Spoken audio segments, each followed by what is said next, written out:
Gender gaps in economic participation and opportunities are widespread all over the world. And Europe is no exception to this, and it is particularly Southern European countries, Italy included, which are struggling on the way to reach gender equality in the labor market. One important dimension of gender inequality has to do with the gender pay gap or the gender wage gap, which measures the differences in the remuneration which men and women get on the labor market. If we look at the data from Eurostat, we see that on average in the European Union, women earn 15% less than men do. There are some countries like the UK, Germany, or Estonia where this difference in wages is more than 20%, and there are some other countries, Italy included, where this difference is approximately 5%. So the raw gender wage gap in Italy is 5%.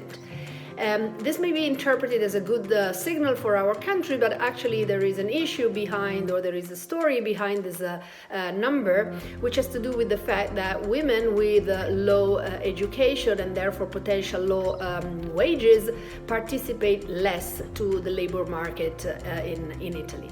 But why is it the case that we observe gender pay gaps? If we look at the literature, the main explanations that we would find if we look a few years back is that men and women are different in terms of their human capital, meaning that they differ in their education and they are different in their labor market experience.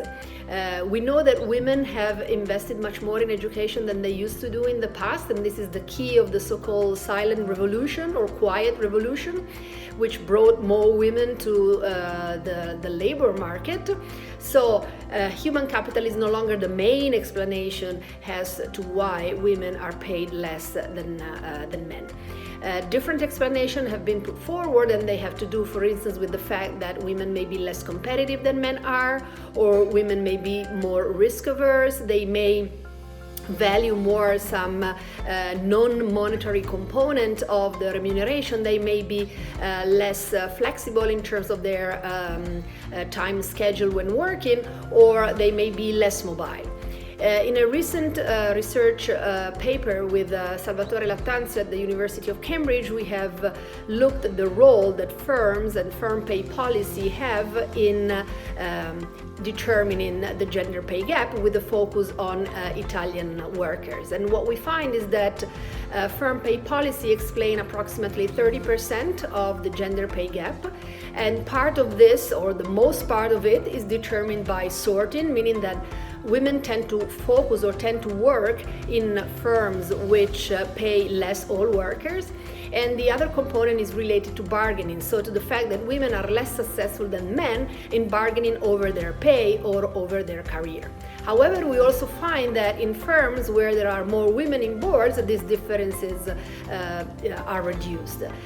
So we think that there is a clear road ahead of us, in which also pay transparency is an important element in order to improve the women's participation to the labor market, the way they are paid, and therefore to reduce gender pay gaps.